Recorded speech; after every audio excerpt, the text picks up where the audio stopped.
ও শ্যামা দাস, আয় তো দেখি, বস তো দেখি এখানে। সেই কথাটা বুঝিয়ে দেব 5 মিনিটে, দেখে নে। জ্বর হয়েছে? মিথ্যে কথা, ওসব তোদের চালাকি। এই যে বাবা চেঁচাচ্ছিলি, শুনতে পাইনি? কালাকি মামার ব্যামো, বদ্যি ডাকবি? ডাকিস না হয় বিকেলে, না হয় আমি বাতলে দেব, বাঁচবে মামা কি খেলে। আজকে তোকে সেই কথাটা বোঝাবো, না বুঝবি তো মগজে তোর গজাল মেরে গোজাবো। কোন কথাটা তাও ভুলেছিস? ছেড়ে দিচ্ছিস সাওয়াতে? কি বলেছিলাম পরশু রাতে বিষ্টু বসার দাওয়াতে? বলিসনি? তা বেশ করেছিস। আবার শুনলে ক্ষতি কি? বড় যে তুই পালিয়ে বেড়াস, মারাস নে এইদিকে। বলছি দাঁড়া, ব্যস্ত কেন?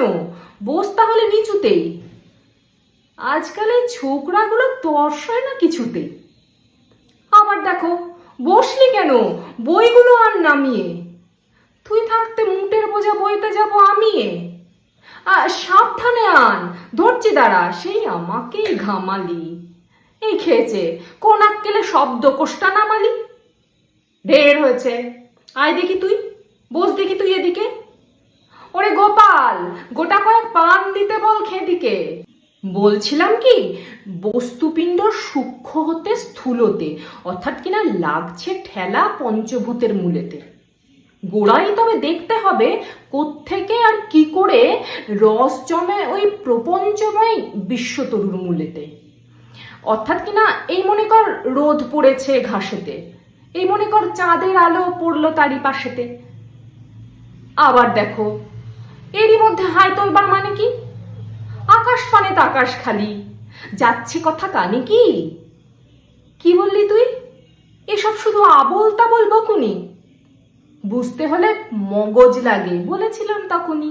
মগজ ভরা গোবর তোদের, হচ্ছে ঘুঁটে শুকিয়ে। যাই কি দেওয়া কোনো কথা তার ভিতরে ঢুকিয়ে?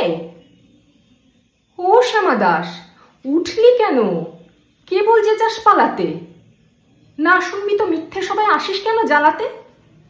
তত্ত্ব কথা যায় না কানে, যতই মরি চেঁচিয়ে। ইচ্ছে করে ডান পিঠেদের কান মলে দি পেঁচিয়ে।